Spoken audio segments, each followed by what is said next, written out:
mean, do you think you're... I respect you, Rachel. You'd better come in before you wake the other servants.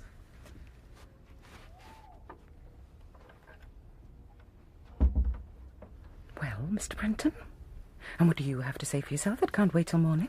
I had to see you.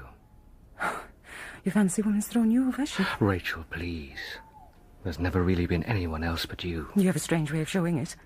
I know I don't deserve another chance. But when you realize, when you look into your heart and find there's only one person you really love, then you have to ask for that chance. If necessary, you will even beg for it. Because you know. Because I know. I love you, Rachel. I always have.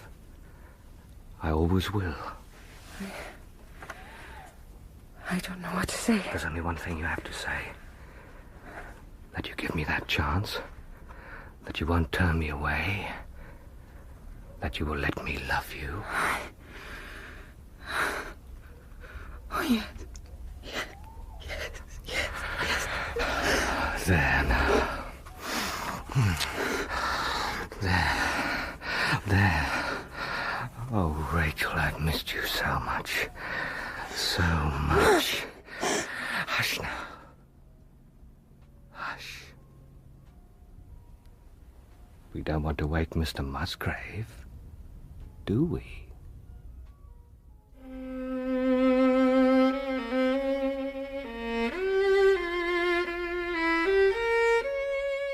The Musgrave Ritual by Sir Arthur Conan Doyle.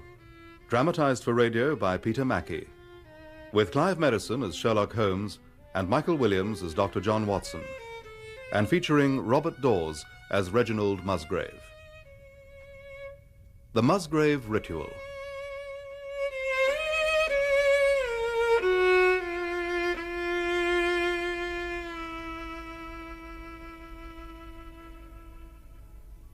An anomaly which often struck me in the character of my friend Sherlock Holmes was that although in his methods of thought he was the neatest and most methodical of men, he was nonetheless in his personal habits one of the most untidy.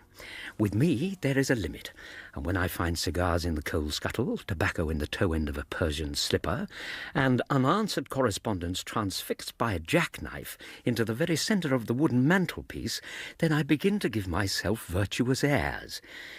His papers were my great crux, for he had a horror of destroying documents, especially those which were connected with his past cases. One winter's night, as we sat together by the fire, I ventured to suggest that he might employ the next 2 hours in making our room a little more habitable. With a somewhat rueful face, he went off to his bedroom, from which he returned presently, pulling behind him a large tin box.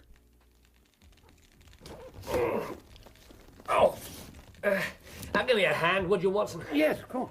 The box seems to have caught on the edge of the carpet. You just push from that end. Right. Ready when you are. Right. Now. Oh! Are you all right, Watson? Oh, yes, I think so. Good. No bones broken anyway. That must be stronger than we thought, eh, Holmes? No more than we deserve for trying to box clever. Mm-hmm.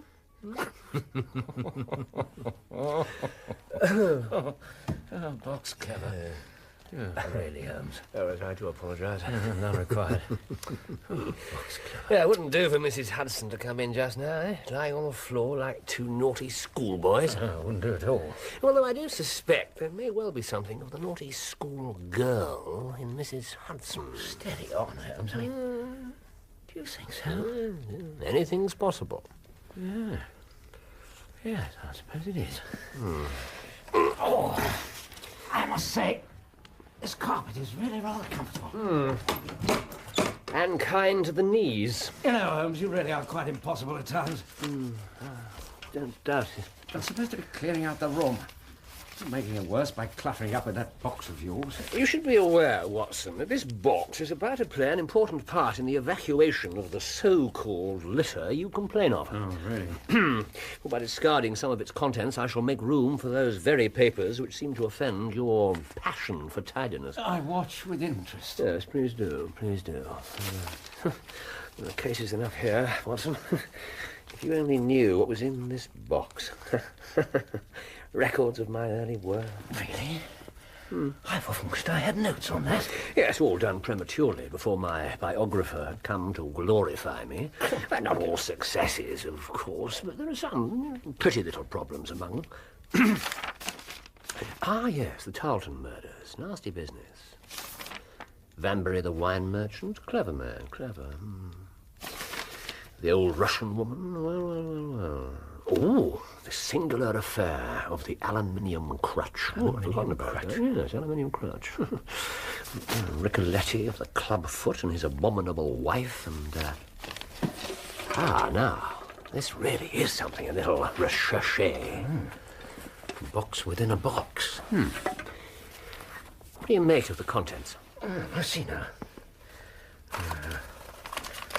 Crumpled piece of paper. Old-fashioned brass key. A peg of wood with a board string attached to it. And 3 rusty old discs of metal. A curious collection. Yes, well, the story that hangs around it will strike you as even more curious still. These relics have a history, then? So much so that they are history. They're all I have left to remind me of the adventure of the Musgrave Ritual. Oh, yes, I seem to recall the name. I may have referred to the matter. If it's all the same to you, Holmes, I shall be glad to have an account of it now. Yes? Well, and leave the litter as it is?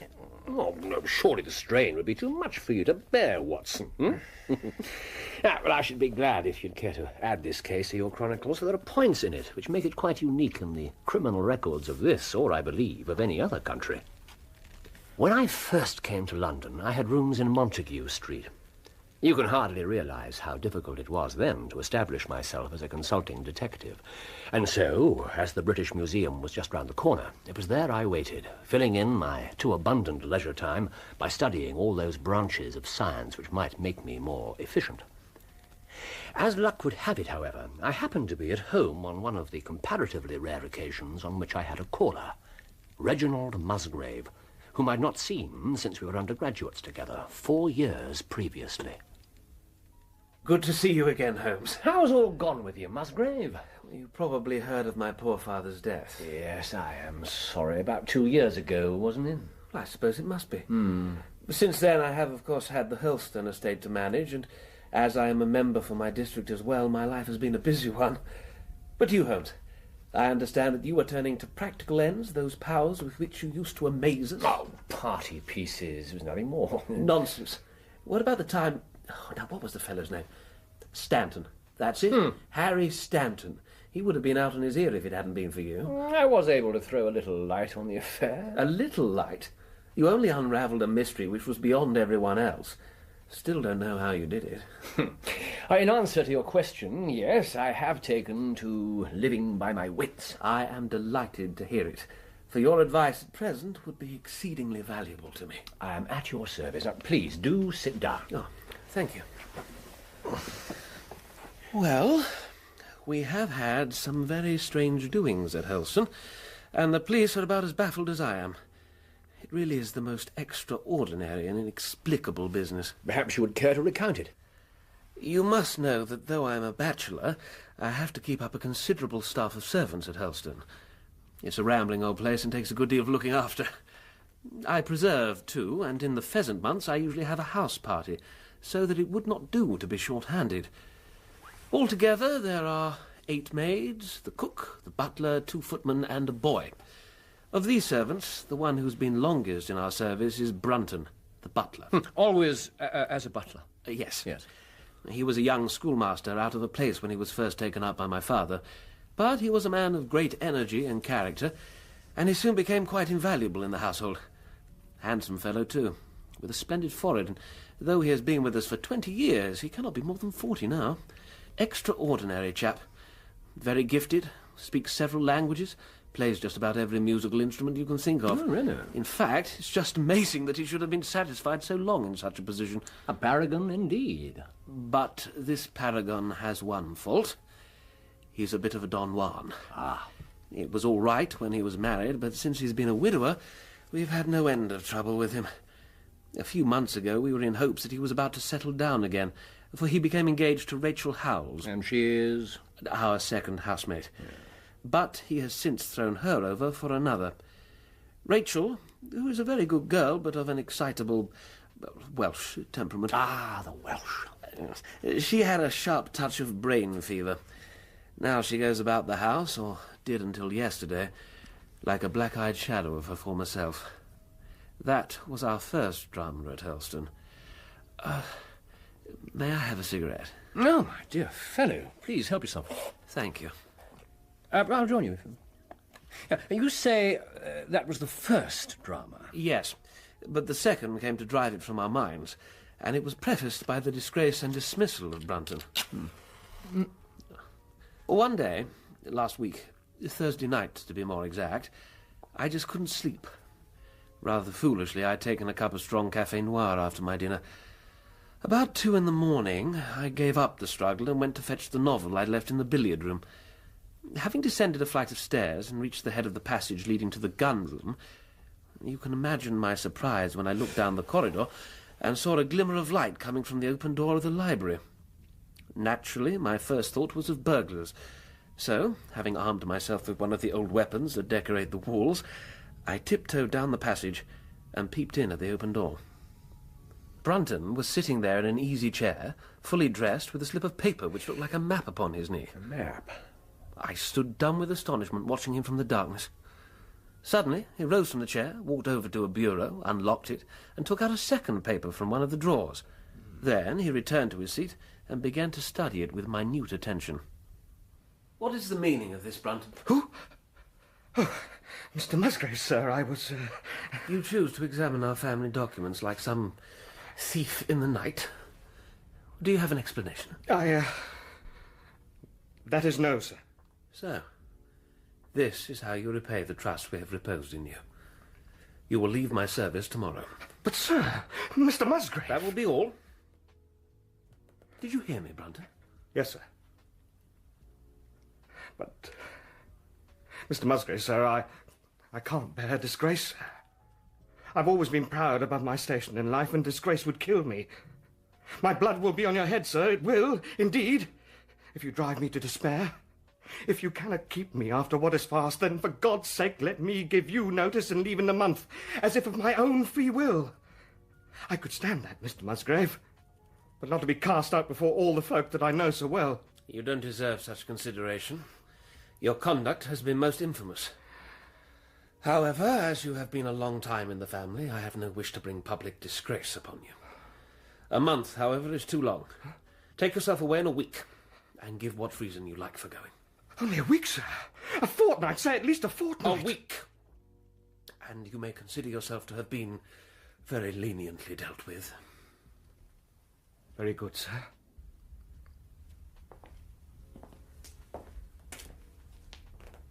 Good night, Mr. Musgrave.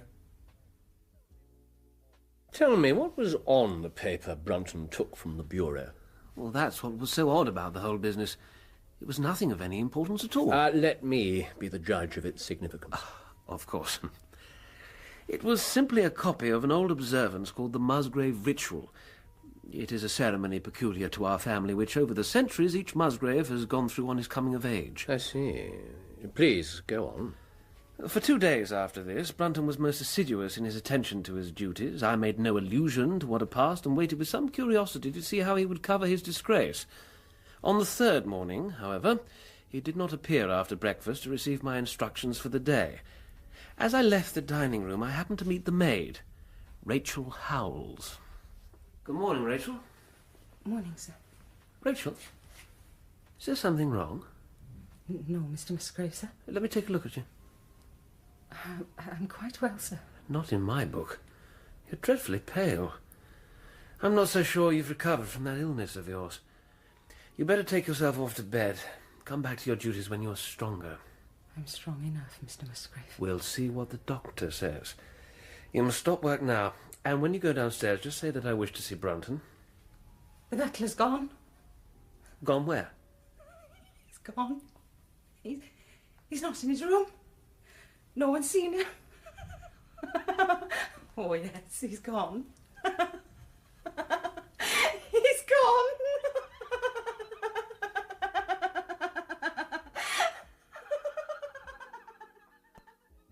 The girl was taken to her room, still screaming and sobbing, while I made inquiries about Brunton. There was no doubt that he had disappeared. His bed had not been slept in. He had been seen by no one since he had retired to his room the night before, and yet it was difficult to see how he could have left the house, as both windows and doors were found to be fastened in the morning. His clothes, his watch, and even his money were in his room, but the black suit which he usually wore was missing. His slippers, too, were gone, but his boots were left behind. Boots? Presumably a search was made of the house and the grounds. There was no trace of him. I called in the local police, but without success.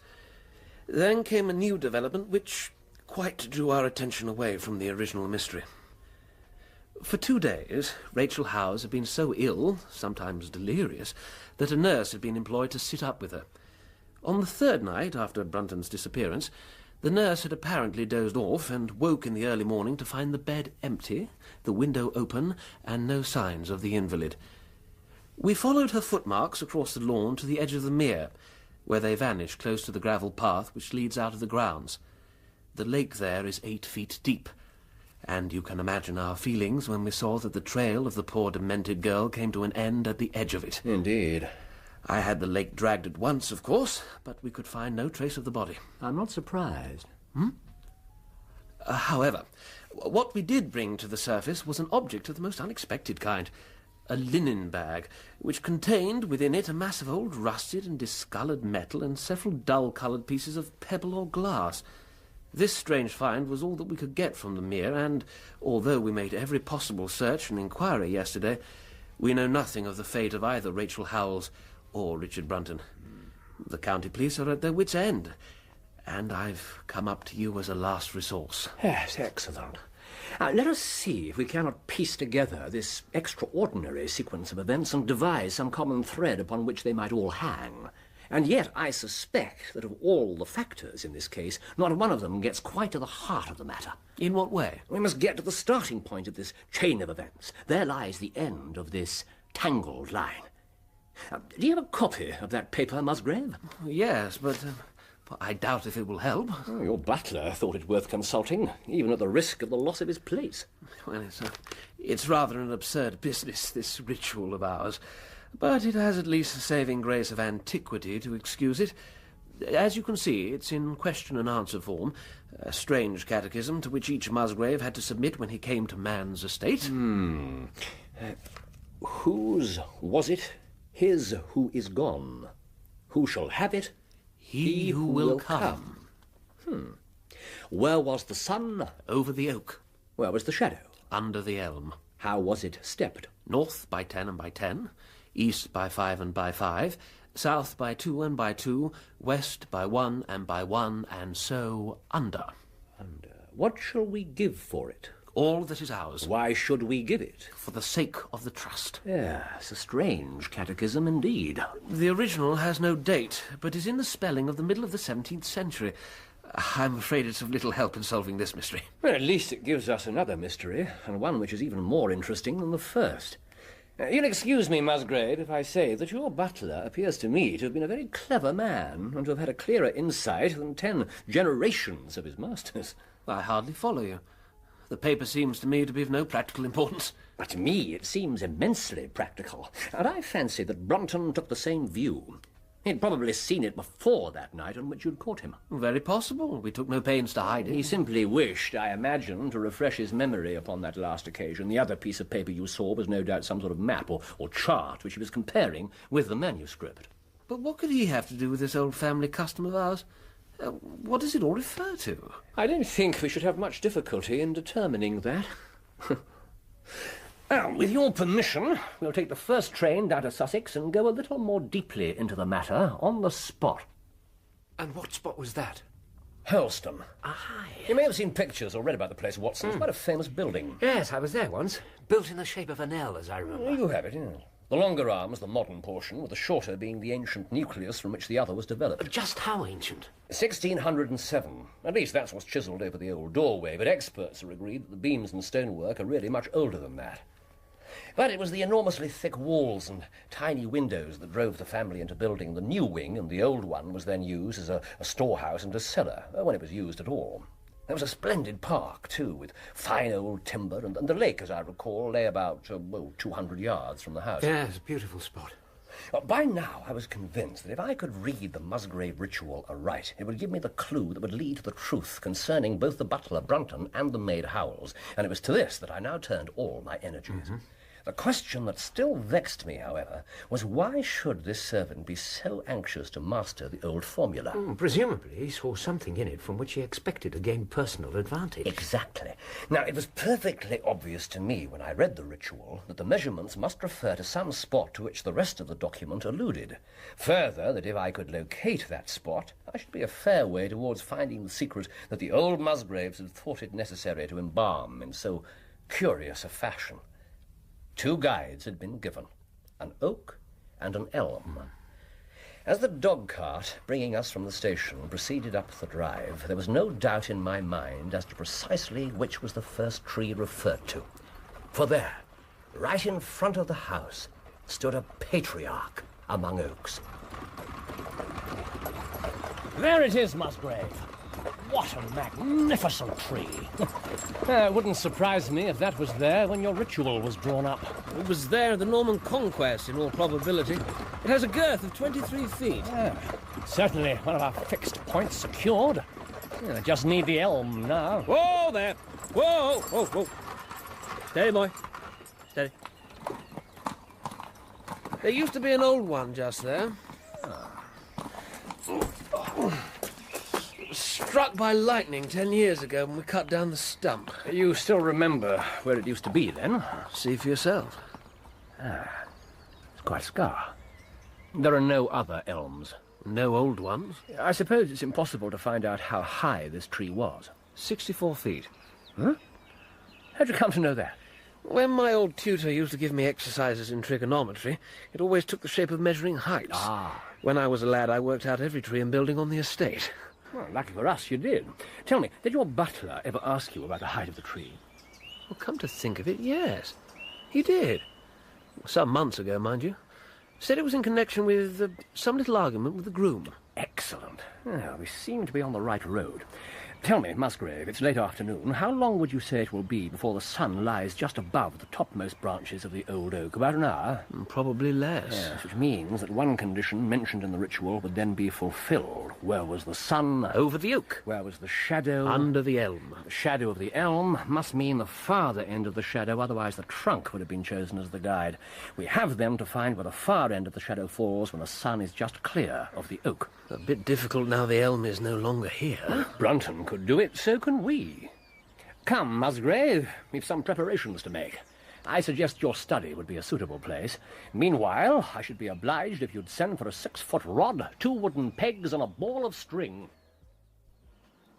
So, Musgrave, if you'd stand exactly where the elm used to be... Right. You have to keep the rod as upright as you can. Oh, of course. Now, if I take the string and lay it along the line of the shadow to here... let's see now. 1, 2, 3 knots, 9 feet. I think the arithmetic's fairly simple. If a rod of 6 feet throws a shadow of 9, a tree of 64 feet would throw one of 96. Do you agree with my calculation? Certainly. Yes, and if you'd be so kind as to peg this end of the string at the foot of the elm, while I measure out the distance in line with the oak.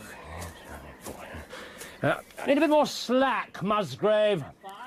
Yes, 25, 26, 8, 29. Yeah, everything all right at your end? All secure. All right. 30, 31, and 32. Another peg. Over here, Musgrave, quickly now. Well. Found something, Holmes? Yes, take a look at this.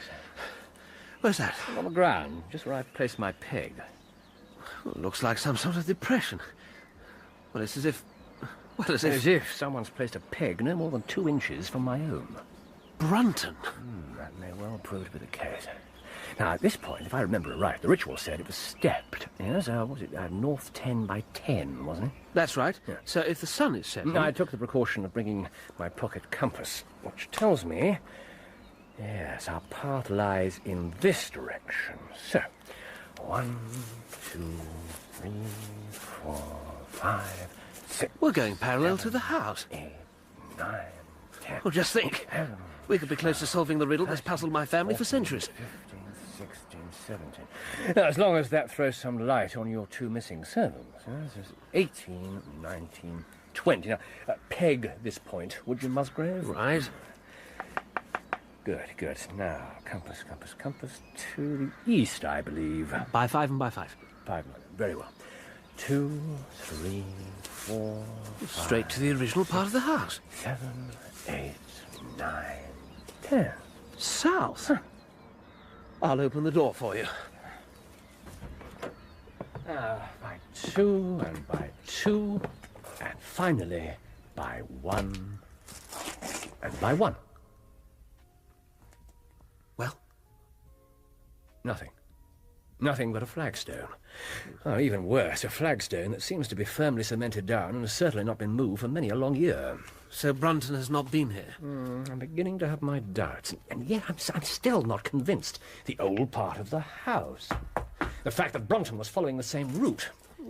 What are you looking for? There's hollow flagstones, cracks, crevices, anything that might suggest some sort of hiding place. Well, I'd better check the manuscript again. Oh, I don't see how we could... 10 and by 10, east 5 and by 5. Well, I couldn't have made a mistake there. South by 2 and by 2, that brought us to the door there. Well, that must have been right. I do not doubt it. We can hardly have erred on the final instruction by 1 and by 1. No. I propose we examine every flag in this corridor. Perhaps you'd care to give me a hand, Musgrave. Musgrave? And under. By 1 and by 1 and so under. Of course. Well, I take it there's a cellar under here. As old as the house itself. Down here. Through this door. Right. Stairs are a bit narrow, so watch your step, Holmes. Look, I'd better go first. Can't have been down here for a year or more. As far as I know, it's only used for storing wood. Okay, careful now. You're on the last step. Right. Better stay there. Now, as I remember, there used to be a lantern over here. Ah, yes. Shan't be a moment.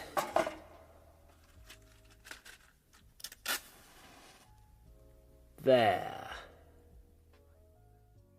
The light of the lantern showed that the cellar room was indeed used for the storage of wood, but the billets, which had evidently been littered over the floor, were now piled high at the sides, so as to leave a clear space in the middle. In this space lay a large and heavy flagstone with a rusted iron ring in the centre, to which a thick shepherd's check muffler was attached.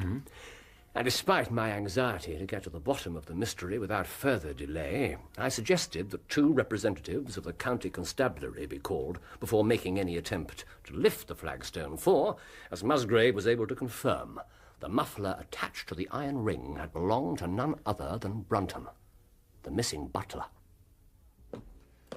Watch your step, Middleton. At last.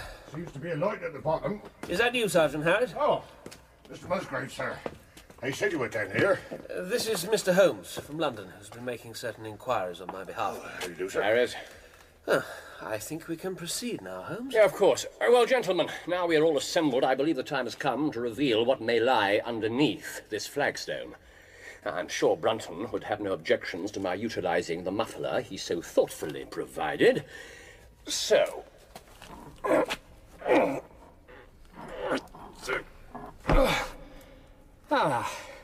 I think we can safely assume that Brunton also required assistance. Sergeant Harris, if you'd be so kind. Oh, certainly, Mr. Holmes. I'm sure that between us... A bit more, sir. That's it, I've got it. Hold on. Now, if we can just slide it over to there. Now, Musgrave, the lantern, if you please. As Musgrave stepped forward and lowered the lantern through the black hole that the stone had been covering, it revealed a small chamber about 7 feet deep and 4 feet square. At one side of this was a squat, brass-bound wooden box, the lid of which was hinged upward with a curious old-fashioned key projecting from the lock. It was furred outside by a thick layer of dust, and damp and worms had eaten through the wood, so that a crop of living fungi was growing on the inside of it. Several discs of metal were scattered over the bottom of the box, but it contained nothing else. At that moment, however, I, Musgrave, and the 2 officers had no thought for the old chest, for our eyes were riveted upon that which crouched beside it. My God! It was the figure of a man, clad in a suit of black, who squatted down upon his hams with his forehead sunk upon the edge of the box and his 2 arms thrown out on each side of it. The attitude had drawn all the stagnant blood to the face, and no man could have recognized that distorted, liver-colored countenance. But when we'd drawn the body up, his height, his dress, and his hair were all sufficient to show his former master that it was indeed his missing butler. He's been dead for some days. No wound, no bruising, just... Sergeant Harris, the body. It had better be taken to the mortuary. You leave that to us, sir. Get hold of his legs, Middleton. It's all right, lad. When you're ready. Can I help in any way, Sergeant Harris? If you could shine your lantern on the stairs for us, sir, that'd be much appreciated. Of course. I'm sure Mr. Holmes wouldn't mind going ahead and, Holmes? Bring the lantern back here as soon as you can, Musgrave. I have a mind to learn what that box... Tell us of this affair. Yes, of course. I'll be with you as soon as I can. Shindy does it, Middleton. Mind where you're putting your feet. Let's see what we can see. Shall I call some of the servants? I'm sure they'd be prepared to lend a hand. I think we can manage, Mr. Musgrave. Besides, it is a police matter. Easy, lad. That's it. If you could just hold the lantern a bit higher, sir. Huh? Oh, yes. Of course. That's it. Here we go now. So, one brass-bound box, key and lock, lid open, parallel lines and dust. Probably Brunton's fingers clawing at the... Oh, blast! As soon as you can, Musgrave. I can hardly see a thing down here. With you in a moment, Holmes. I think we can manage now, sir. Thank you, Sergeant Harris. Do hurry, Musgrave. I'm out of matches. Sorry, Holmes. Everything all right? Lower the lantern, would you? Not the best light down here for a scientific investigation.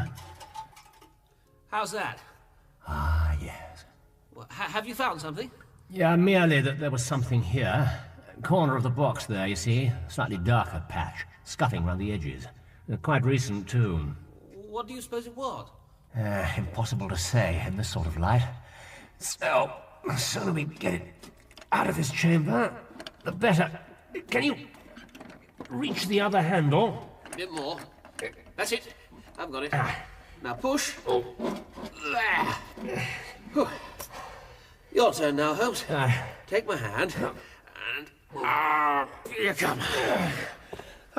Thank you. Now, let's take a closer look, shall we? Musgrave watched anxiously as I spent the next few minutes examining the box for anything that may have escaped my attention in the cramped conditions of the chamber. But apart from the rusted metal discs scattered over its base and the indication that some other object had recently lain there, it appeared to shed no light on the mystery of Brunton's horrible death. And I found myself confronted with a problem which was almost as formidable as that with which I'd started. You seem disappointed, Holmes.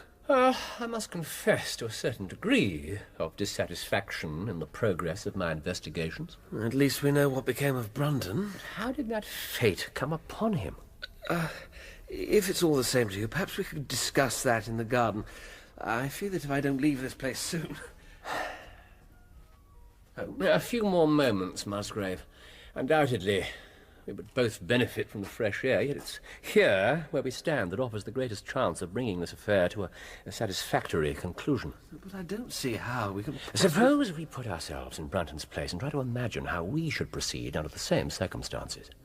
Now, in our case, the matter is simplified by the fact that his intelligence was quite first-rate, so it's unnecessary to make any allowance for the personal equation, as the astronomers have dubbed it. Where does that take us?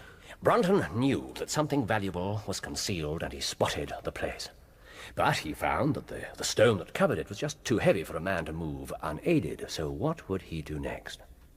I imagine he'd consider getting someone to help him. Exactly. But he could not get help from outside, even if he had someone he could trust without considerable risk of detection.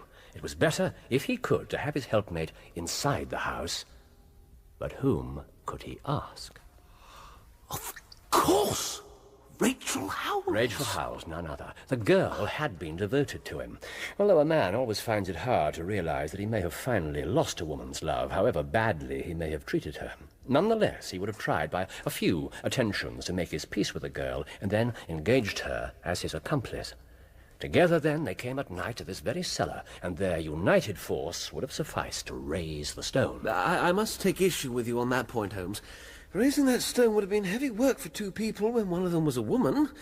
I mean, you and a burly policeman found it no easy task. Yeah. So what would they have done to assist them? Probably what I should have done myself.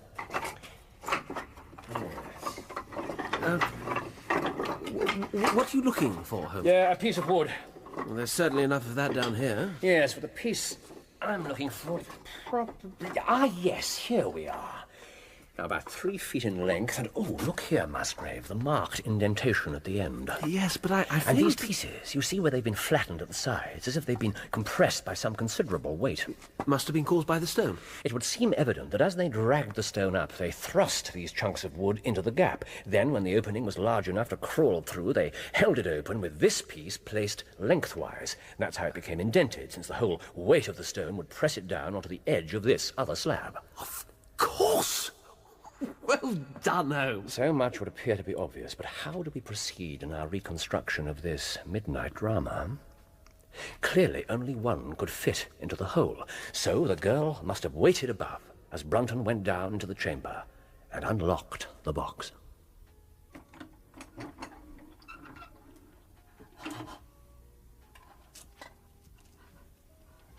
Rachel? Here. Take this.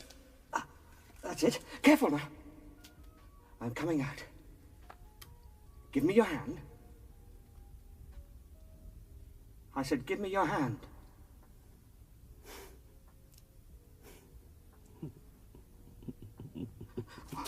What you doing? For God's sake, give me your hand. I can't get out of here by myself. Rachel, please. Give me your hand. Just give me your...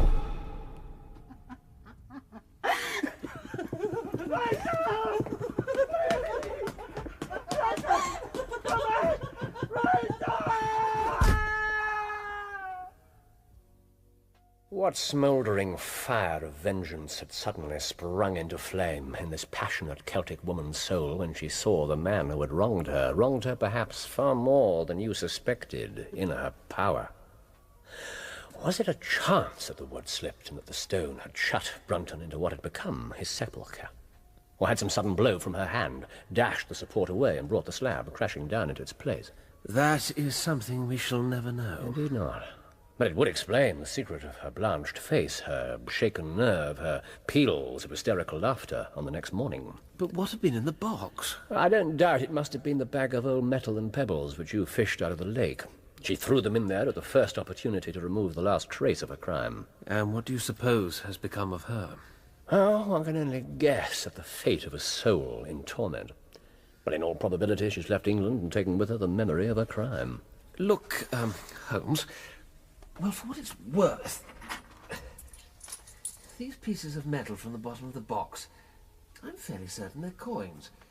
Pretty worn, of course. Not exactly in mint condition, you might say. I can hardly make out the head at all. But my grandfather built up quite a coin collection, and I have the feeling, well, it's a bit more than a feeling, really. In fact, I'm fairly certain, even in this light, that they're from the reign of Charles I. Which means we were right in fixing the date for the ritual. Yes, the ritual. Whose was it? His who has gone. His who has gone. You know, Musgrave, I have a feeling we may find something else of Charles I. Let's go back to your study, shall we? I'm of a mind to have a look at the contents of that bag again. A piece of twisted blackened metal and a handful of dull, lustreless stones. Hardly worth losing your life over, I would have thought. I'm not so sure. In fact, if I give one of these stones a rub on my sleeve, a bit more, there now, put a bit of life back into it, wouldn't you say? Oh, well, yes. But what does all this mean? What you must bear in mind, Musgrave, is that the royal cause made head in England even after the death of the king, and that when at last they fled, they probably left many of their most precious possessions buried behind them, with the intention of returning for them in more peaceful times. Quite so. In fact, one of my ancestors was a prominent cavalier, Sir Ralph Musgrave, right-hand man of Charles II in his wanderings. Oh, indeed. Well, now, I think that really should give us the last link that we wanted. I must congratulate you on coming into the possession, though in rather a tragic manner, of a relic which is of great intrinsic value, but of even greater importance as a historical curiosity. What is it, then? Nothing less than the ancient crown of the kings of England. The crown? Consider what the ritual says. Now, how's it run? Whose was it? His who is gone. That was after the execution of Charles. Then, who shall have it? He who will come. That was Charles II, whose advent was already foreseen. There can, I think, be no doubt that this battered and shapeless diadem once encircled the brows of the royal stewards. I can hardly believe it. It's incredible. I mean, how could it have remained hidden for so long? Well, the most likely explanation would seem to be that when your ancestor, the one who was responsible for secreting the crown in the first place, when he died, by some oversight, he left the ritual without explaining the meaning of it. From that day, it's been handed down from father to son, until at last it came within reach of a man who tore the secret from it and lost his life in the venture. So, there you have it, Watson. The Musgrave Ritual. Ah, a remarkable story. I understand that they still have the crown down at Hurlstone, though I believe there was some legal bother and a considerable sum to pay before they were allowed to retain it. Should you happen to be in that part of the world, I'm sure that if you mention my name, they'd be happy to show it to you. Really? Yes, I might well. Good Lord.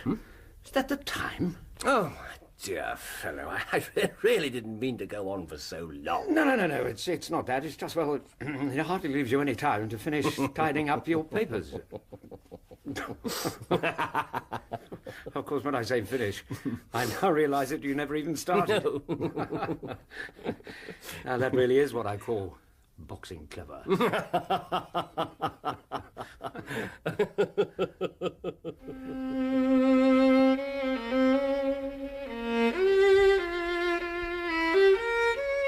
In The Musgrave Ritual, Sherlock Holmes was played by Clive Merrison and Dr. Watson by Michael Williams, with Robert Dawes as Reginald Musgrave. Brunton, the butler, was played by David Bannerman, Rachel Howells by Elinid Jones, and Sergeant Harris by Michael Kilgarriff. The violinist was Leonard Friedman. The Musgrave Ritual was dramatized for radio by Peter Mackie and directed by Enid Williams.